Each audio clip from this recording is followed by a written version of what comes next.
Hi, I'm Neill Thew from Crew Leader Development, and this is a short video, just a sort of a revision aid really for anybody who came to the Brighton Chamber of Commerce bite-sized session that we ran on the 6th of March about coaching skills for managers to grow your people in your business. I'm not planning on looking at everything we looked at the session, but I'm just going to pick out some of the key ideas from the session that if you'd like to have another listen to them and have another go at them, hopefully it's here to really help reinforce your learning from the day. So on the day we looked at three key areas or three different aspects of coaching.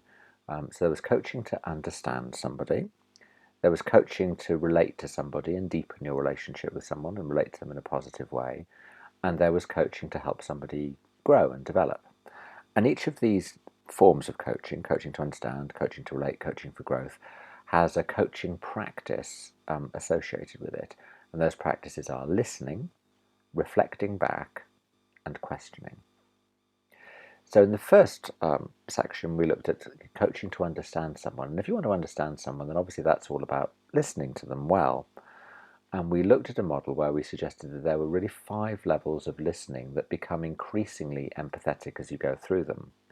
So the lowest level of listening, and to give an example, someone might, you know that a friend has got a job interview coming up, and they say to you, "Oh, I'm feeling really nervous." Now, the lowest level of listening is not really being at all receptive to the feelings of that person telling you that they're feeling nervous, and to communicate in some way that either you don't feel the same way about it, oh, well, I don't get nervous when I've got a job interview, or telling them in some way not to have their feelings. Oh, don't be nervous, you've got nothing to be nervous about. And that can be with good intent, because you might think that you're comforting them or soothing them in some way. But actually what you're communicating is that you haven't really received openly and non-judgmentally what it is that they tell you that they're feeling.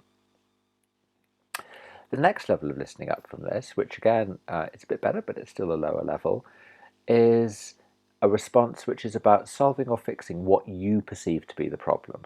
So you might say, "Oh, I'm feeling really nervous. Have you tried meditation? Have you tried deep breathing for 10 seconds? That works for me." Nobody's asked you to solve the problem. All they've asked you to do is just listen to them. So again, you might feel like it's a very positive motivation. I'm trying to help you solve the problem. But actually all you're doing is you're just not listening very well. The third level of listening is a kind of a neutral space where you would ask factual questions to get more information. And you might say, "Oh, when's the interview? I know you've got an interview coming up. When is it? Oh, it's next Wednesday." So that would be a level 3 kind of a response. Now, when you're in coaching mode, what you're trying to do is you're trying to get to one of these 2 higher levels of responses, because these are much more empathetic forms of listening. And in empathetic listening, what you're trying to do is you're trying to just be alongside the other person and understand and show that you understand what the world looks like through their eyes. So what are they thinking, and how are they feeling? So you're striving to understand the perspective and the feelings that the other person is expressing in this moment. And you might say something as simple as, "Oh, yeah, blimey, you're feeling really nervous, eh? Say more about that." And what you've done is you've then given the person permission to know that you're really listening to them effectively. Sometimes when people start out on coaching, they think the coach's job is to solve other people's problems. It's not that. The coach's job is to enable other people to solve their own problems. And one of the things that gets in our way of being creative and resourceful and coming up with really positive actions we can take is we get a bit stuck or lost in our emotions. So if you show somebody that you're hearing their emotions and accepting their emotions, what that tends to do is it helps them get unstuck. I can guarantee that what will happen if you say, "Oh, you're feeling really nervous, tell me about that," is that the person will start becoming more creative and more able to come up with ideas themselves about what they might do to better prepare themselves for this interview. Now, I think we can always probably reach a level 4, because level 4 is about just being with the person in that specific moment. Level 5, which in many ways is the highest level of empathetic listening, is then trying to relate that specific moment to the wider context that you know that this person has in their life, and trying to understand what's at stake. So you might know that this person's just, messed up their last 3 job interviews, so you understand that there's something particularly charged going on for them when they tell you that they're nervous about the next job interview coming up. As we go through the levels, what we find is that the scope of our listening increases. So down at level 1, effectively what I'm doing is I'm making you wrong. I'm telling you that you shouldn't be feeling what you're feeling. At level 2, I'm really making this about me and not about you, because I'm telling you how I perceive the problem and what I would do to fix it. At level 3, you're just staying open and curious. At level 4, I'm trying to really understand your experience right now in this present moment and show you that I'm understanding it. And it doesn't matter whether I think I would experience it differently. That's not the point. The point is, can I sort of stand in your shoes and understand it from your perspective? And then at level 5, in a broader way, I'm trying to really understand your world and how it is for you. Now, what we know is that there are certain things that people do when they're listening not very effectively, which kind of create a crack. They kind of create an empathetic break between the person listening and the person speaking. And the classic things that people do is they do mind reading. I think to myself, I know what you're thinking. Well, actually, I don't know what you're thinking. I need to find out what you're thinking. I need to let you tell me what you're thinking. Judging or coming across as being judgmental. Oh, you're feeling nervous. That's very weak. That's going to close somebody down straight away. Not really listening to you, because all I'm doing is I'm rehearsing what I'm going to say next. Because, of course, what I've got to say is much more important than what you've got to say. Over-identifying with the issue, and this is the difference between being empathetic and sympathetic, saying, oh, I know, oh, I get so nervous for interviews as well. It's dreadful, isn't it? That's, again, kind of making it about you and not just being open and receptive to what the other person's telling you. And then this thing about just advising or solutionizing rather than creating a space in which the person who's talking to you can start thinking about the solutions for themselves. Now, the next skill that goes on from this is then reflecting back, and this is about coaching to create a really positive relationship with somebody else. And when you reflect back, what you're doing is you're showing the person that you have been listening at this high level. So you give back to them the essence of what they said, using some of their words, and your sense of their feelings. Oh, yeah, I know you've got this interview coming up, and it sounds like you're really nervous about it. Oh, that person who I'm speaking to now knows that. I've really been listening to them. You don't want to do this in a way which feels mechanistic. You're bringing your full humanity into this conversation and into this moment of listening, but you're showing the person that, yeah, I'm really hearing you.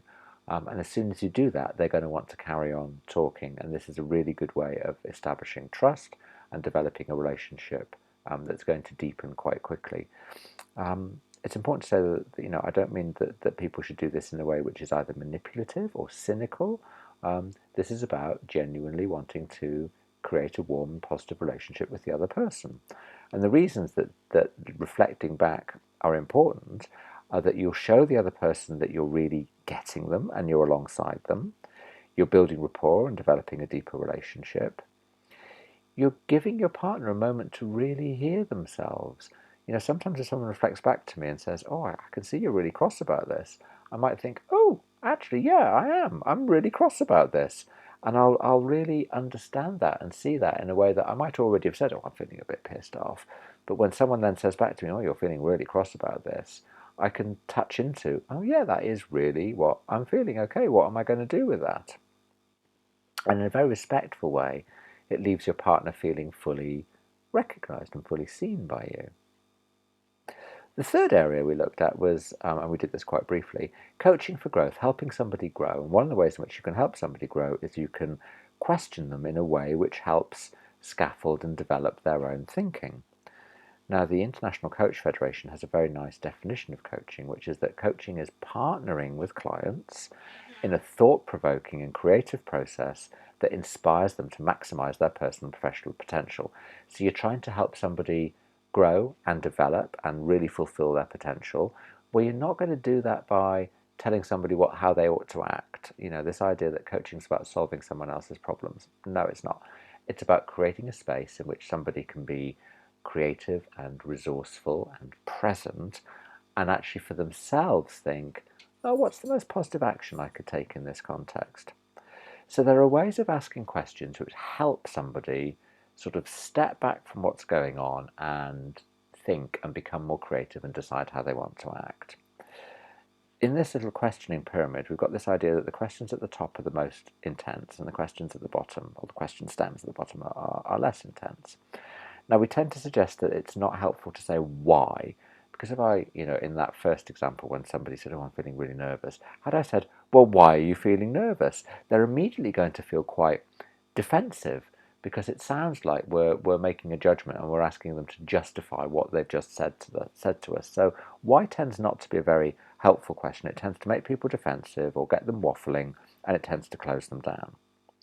At the bottom of the pyramid, questions about, well, who said that, or when did it happen, and where did it happen, they can be useful, but they tend to be fairly closed information gathering questions, and you may need them, but the sweet spot tends to be questions relating to what and how, because if your job as a coach is trying to help somebody develop and open up their thinking, then what and how are the questions that tend to do that? And I really love questions with what might and how could, because there's a difference between saying to someone, okay, what are you going to do? Well, that is opening up somebody's thinking, and it's inviting them to, be creative. But it's also perhaps a slightly threatening question, because it's almost like, oh, what am I going to do? I've got to come up with the right answer. A question like, well, what might you do, is much more inviting. Well, I could do this, I could do that, I could do the other, and there's less of a pressure to kind of get it right first time. It's just more of an exploration. So when you're asking questions, you want to be curious, and you want to help your partner be curious. It helps to keep questions just short and one at a time, so it's not overwhelming. If somebody's too overwhelmed with choices and possibilities, then questions could be helpful to just get to the heart of the matter quickly. Okay, so what might you choose not to do here? Okay, right, we've got rid of that option, we've got rid of that option, we've got rid of that option. So that really helps people focus down whilst maintaining rapport. And if you want to see whether your questions are helping your partner or they're working, then two things to look for is if they sort of squirm and go, oh, I wish you hadn't asked me that, that means it's a good question. Or if they have a kind of a light bulb, oh, wow, yeah, I hadn't thought of that. That shows that those are questions that have really helped your partner. Now, you don't want to get into, oh, did I ask a good question? Am I a good questioner? Because again, that's making it about you. It's making it about ourselves. The question is this helping your partner?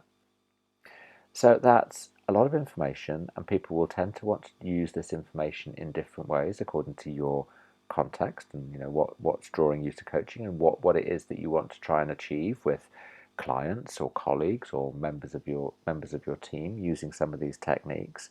So I'd invite you to think in your own context and in your own professional or maybe your personal life, what are your biggest takeaways from these ideas? What's most important for you to bring into your professional context or even your personal context? And coaching, getting good at coaching, it's a journey, it's a skill, it's something that we have to work on to develop. I know fantastic coaches who've been coaching for 20 years, and they will say, well, I'm still working to get better at this. I feel like I'm just at the beginnings. So in order to go on your journey of improving your coaching, where are you going to use your coaching skills next, and where are you going to practice them next? Identify a place now where you think, coaching would be a really useful and positive approach to take into that specific context. Right, when am I going to do it? If we can be of further service to you, don't hesitate to either email Trevor at crewleaderdevelopment.com or myself, Neill, at crewleaderdevelopment.com. Check out our website at crewleaderdevelopment.com. And if we can be of service or help to you, then don't hesitate to reach out. And thank you very much for coming to the session on Friday.